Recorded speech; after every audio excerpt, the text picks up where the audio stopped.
Guys, welcome dito sa The Sun Tarot. Reading to for collective for anyone who can resonate sa reading nito. This is a general reading for collective your energy at this time.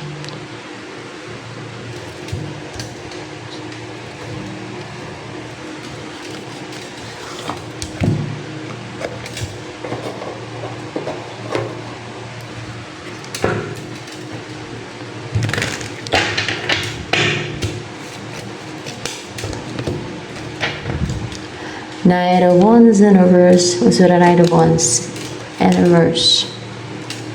Ay. More information with that.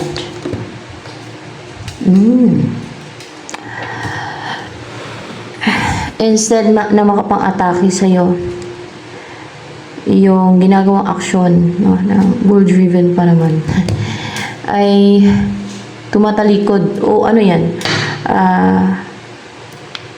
lumalayo sa'yo, lumalayo.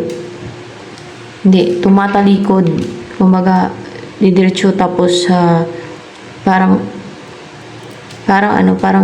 lumilihis, yun ba yung term doon? Lumilihis siya, guys. Lumilihis, yan o. May, ano to, atake yan, atake. Yung ginawa. Atake nga eh. Atake yung ginawa. Pero lumilihis yung atake sa'yo. Ayun o. Hindi siya nakapang-atake sa'yo. Hindi siya nakadiretso sa'yo. Hindi siya nakapanugo sa'yo. Parang kulang sa push. Kulang sa passion. Kulang sa power. Kulang sa power.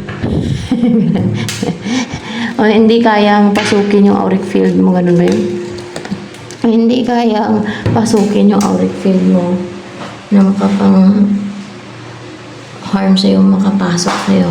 Hindi kayang pasukin yung auric field mo ng atake. At itong ng atake, parang ano pa naman, masyadong confident, believe sa sarili niya, sa mga ginagawa niya, atake sa'yo, pero lumilihis. Oh, hindi makapang-atake sa'yo.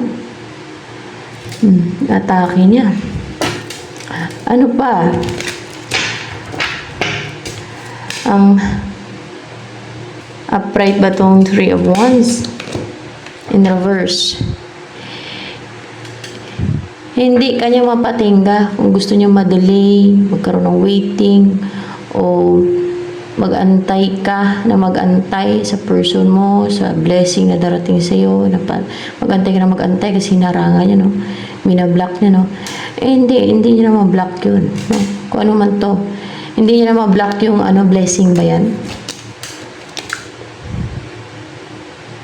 Pwedeng blessing to? Upright ba to? Hindi siya blessing. Hindi niya ma-block yung person mo. Person mo, yung person mo. Hindi niya na ma-block, hindi niya na mahadlangan itong person mo na parang nanghinayang talaga sa'yo, nag-grief din itong person mo, yun. Talagang nagdadamdam din talaga emotional without you dahil nawala ka sa buhay niya o may nawala sa kanya, basta person mo. Hindi niya na ma-block yung person mo na mag-take na action sa'yo. Yan. See? Oh, maging courageous and positive na itong person mo. Ayan. Tinitirada kanya ng mga atake pero lumilihis ang atake. Ayan. Hindi pumapasok sa'yo. Hindi makapanglugod sa'yo yung atake. Lumilihis eh. Ano yun? Bumabalik pa sa kanya? Hindi siya bumabalik pero lumilihis, guys. Sino yung person mo na makapag-take na ng action sa'yo? Hindi na siya clouded yung isipan niya. Hindi na siya nalilito. Alam niya na kung ano yung gusto niya talaga. Ito, ang bubuo ng family with you. Yan ang gusto niya.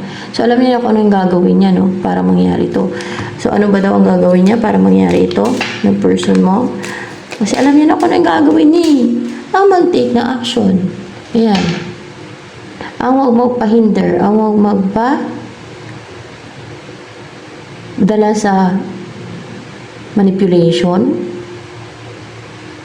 challenges, hadlang, harang. Huwag magpa-hinder. Ang mag-take na ng action na Huwag na siyang manipulate pa sa iba, sa manipulation ng iba.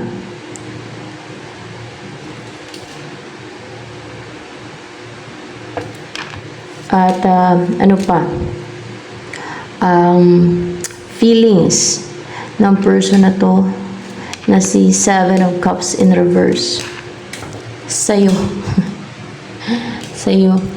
Gusto kanya mapangasawa, pero magkaroon ng stability sa inyo. Gusto kanyang upright ba yan? Yeah. Clarified by Queen of Wands. Gusto kanya mapangasawa and clarified by Four of Wands. See? Gusto kanya mapangasawa and may Ten of Cups pa dito. Kasi alam niya maging masaya siya with you eh. Alam niya maging fulfilled siya with you. Alam niya maging tunay siyang mamuhay ng masaya, fulfilled, satisfied, contented. Pag ikaw yung partner niya, pag bumuo na kayo ng pamilya, ayan. Ano ba maging buhay ninyo niyan? Ni person mo na to na si Seven of Cups in reverse. No? Ten of Hearts, parang Ten of Cups din to. So, ganyan. Talagang full of contentment and fulfill kayo, satisfied, magkakaanak kayo kung wala ka pang anak, or kahit may anak ka na, ay magkakaanak kayo. Siyempre, may anak dito, may bata, or kung hindi na kayo magkakaanak, ay di alangan ba naman pilitin, di ba? Ano pa ang maging buhay mo? Kasama si person mo na si Seven of Cups in reverse. Facts. Para ba maging cleaver kayo? Kasi yung fox cleaver eh. Ano yun? Maging marunong kayo sa pera. Madiskarte. Ganon. Hindi. Kasi may pera dito parang ano siya eh. Parang supot ba? Or doon kayo titira sa place na may mga fox. Baka ganon. Kasi may fox. Hindi. Sa woods. Malapit sa forest or may madaming puno. Doon kayo titira. Ayun na yun. Yun na yun. Na kung saan nandun ang mga karamihan na wild animals, mga ganon. Hindi. Basta sa mapunong lugar daw, na may mga puno sa paligid, na may maraming puno sa paligid, dun kayo titira. At masagana yung maging buhay ninyo, pati o prosperous, kompleto. Siguro malawak na lupain yan. O napaka-fresh pati kasi madaming puno sa paligid eh. Maganda pati kung yung mga puno dyan sa paligid nila namumunga ng iba't ibang klase ng prutas, kung iba't ibang klase ng prutas na nandyan. Nakakatuwa. Ang saya-saya siguro guys. No?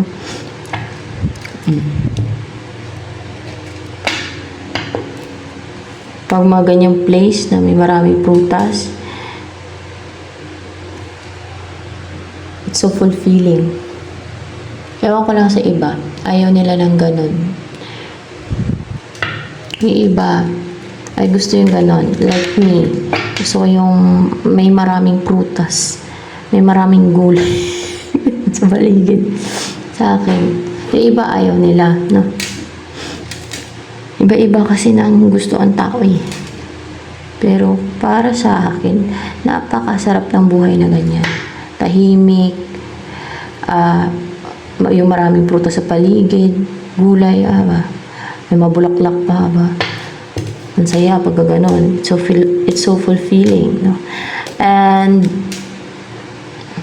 fresh pa yung paligid. Lalo kung may mga sapa-sapa pa yan, na malinaw yung tubig. Ay, napakaganda. Tapos may mga isda, no? na makalibre ka.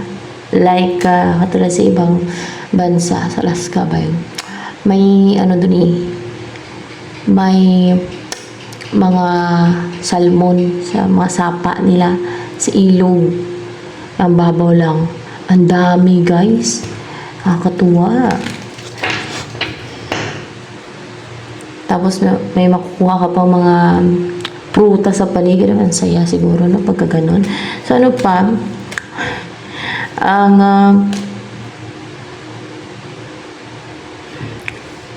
mangyayari sa buhay mo niyan. 3. Maging rooted, deeply rooted. Maging matibay, no? At tuloy-tuloy yung growth mo. Matibay yung, parang puno ka na matibay yung trunk mo, yung roots mo. At malalim ang mga ugat mo, kapit na kapit sa lupa, parang gano'n ba na stable ka, hindi ka matatangay ng malakas na hangin o mga pagsubok sa buhay, o kung mayroong mga problema, hindi ka matatangay, no? Stable ka, secured ka, rooted, grounded, gano'n, and patuloy na nag-grow, gano'n. And number 5, magiging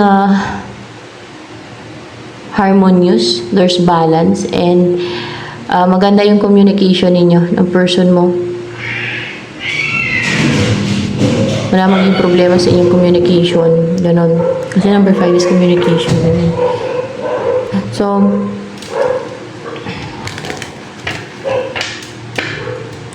ano yung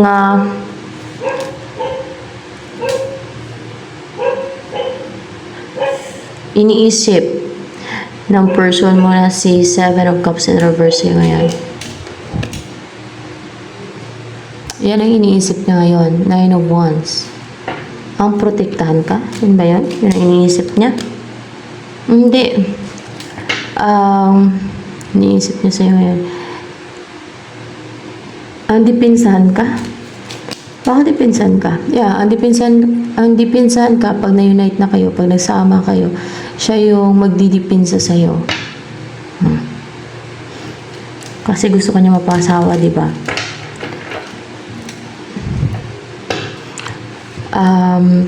Ano yung ini-embody mo? Energy.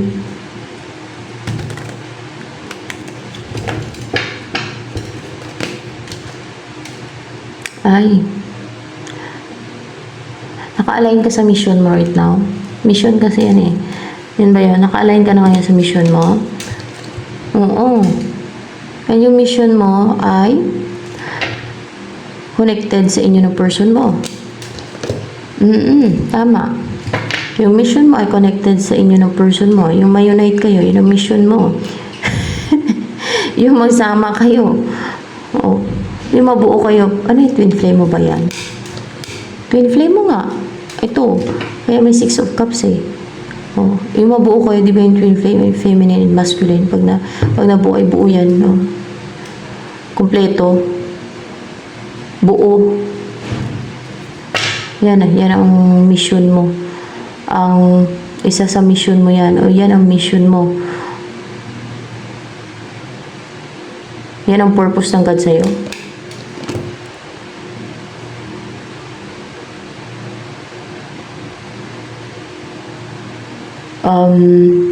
Upright ba to? Bangga lang kasi to eh. Kaya parang halang.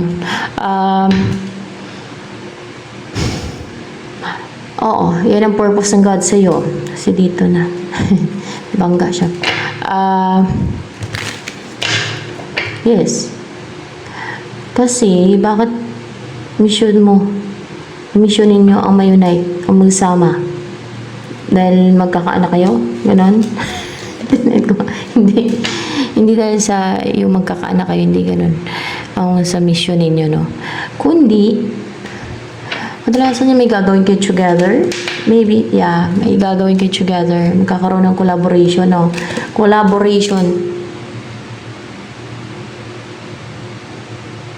Upright ba to?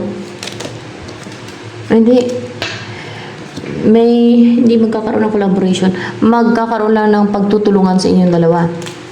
Pagtutulungan. Yan ba ang tamang term? Upright ba to? Basta may gagawin. Hindi magkakaroon ng pagtutulungan sa inyo.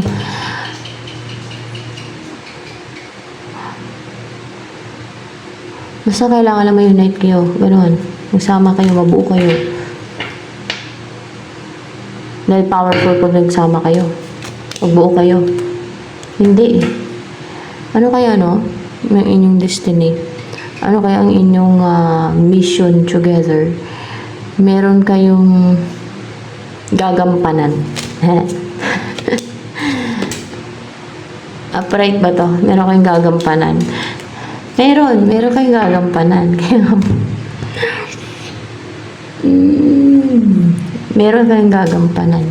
Yun na yun. Na magkasama kayong dalawa. Kaya, kailangan buo kayo. Yan.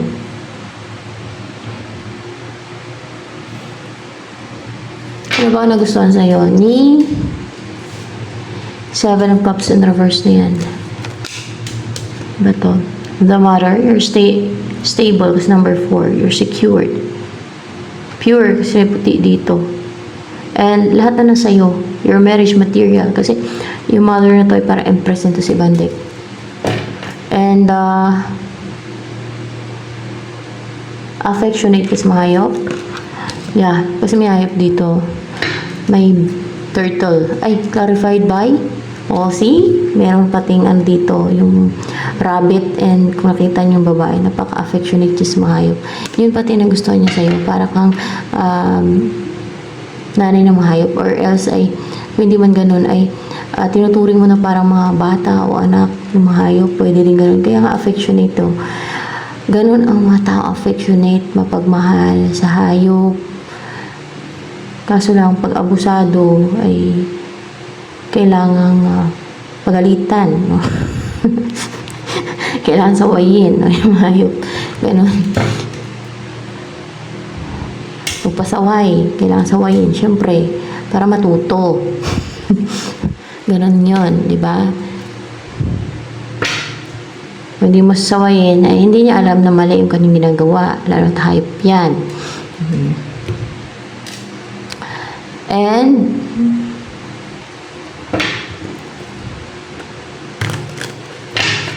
ano yung nakikita sa'yo ng Seven of Cups in reverse sa pagkatao mo? Ano ka daw? Ay, affectionate talaga, kind-hearted. You offer help. So soft and feminine. So loving, mapagmahal. Soft-hearted. Empathetic. Offer a helping hand. Parang ganun. Kasi maawain ka. Ganun naman maawain pag may kinaawaan sila ay gusto nilang tulungan o i-comfort, no? O i-guide o yung advise nila yung may problem, yung may pinagdadaanan, mga ganun ba? Ganun naman taong affectionate guys, ha? Yung totoong mga kind-hearted at mga mabubuting ang kalooban. Yan. Pero pag mga evil, ay tawan-tuwa pa sila pag may problema yung iba. Pag may stress, lalo pa nagpistihin para lalo nagdurusa yung tao. Kasi yung pagdurusa ng iba, yung pagsuffer ng iba, kinakatuwa nila yun, na-enjoy nila yun, nakikita yun, ganun ang mga evil. Pero unlike sa mga affectionate at kind-hearted at busilak ang puso, no, sa ang taong mahabagin, maawain, ay talagang they will try to help, no, kung ano man yung may tulong nila.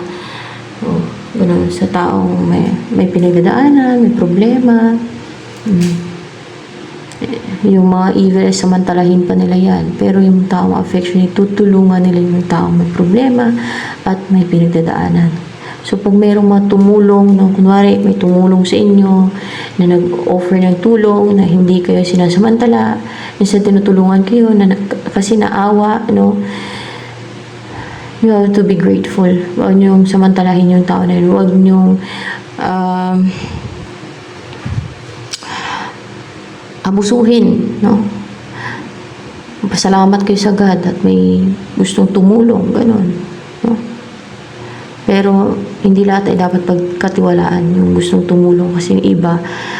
So, parang katulad ng psychopath.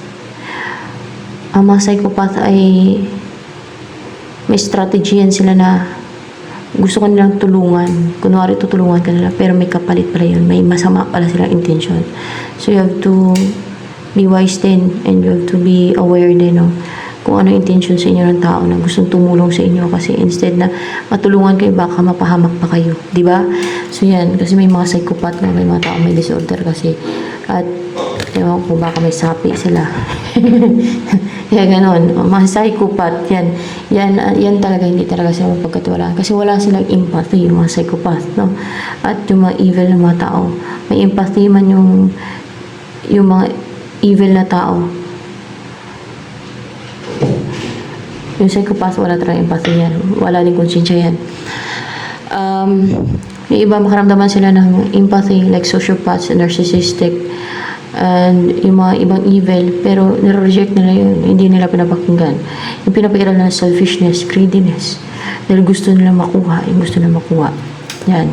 They don't care kung nasaktan ka, kung kawawa ka.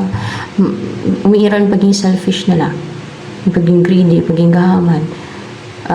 Yung paging evil nila. Yan. Kaya, hindi lahat ay dapat pagkatulaan yung nag-offer ng tulong kasi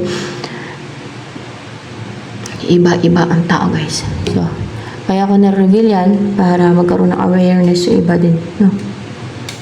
Pero kung tulungan kayo ng tao na naawa, mga bagin,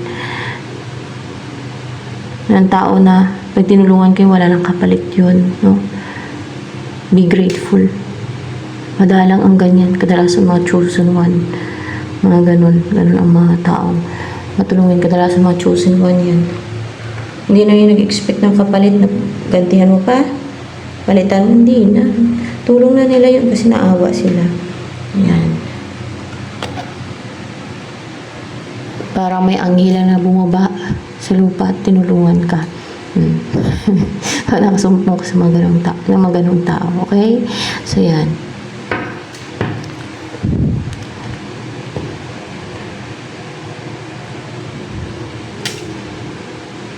So, ano yung gusto sabihin sa'yo ng person mo?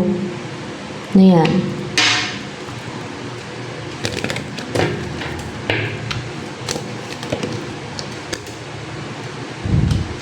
Two of Wands in reverse.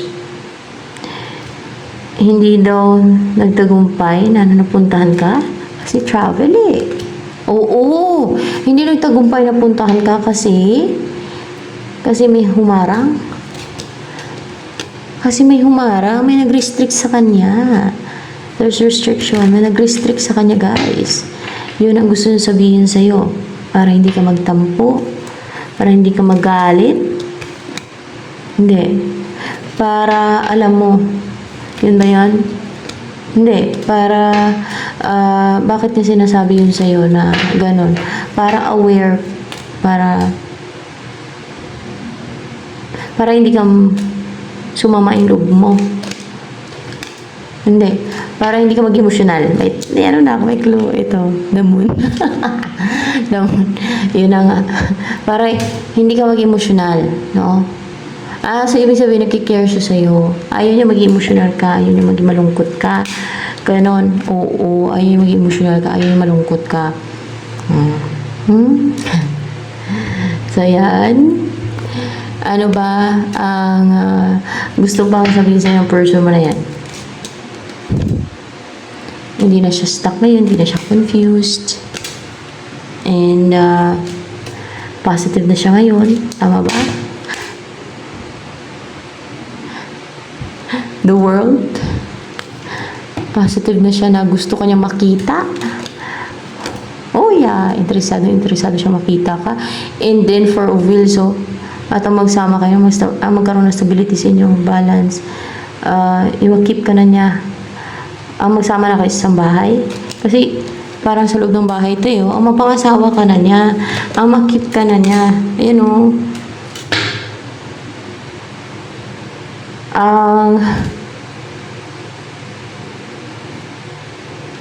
Gawin ka niyang, mayaman. Kasi, Wheel of Fortune. Oo, yun ang goal niya, guys. Ang gawin kanyang mayaman, no? From this into this. Yan ang maging buhay mo. So, ito na lang guys for collagen reading.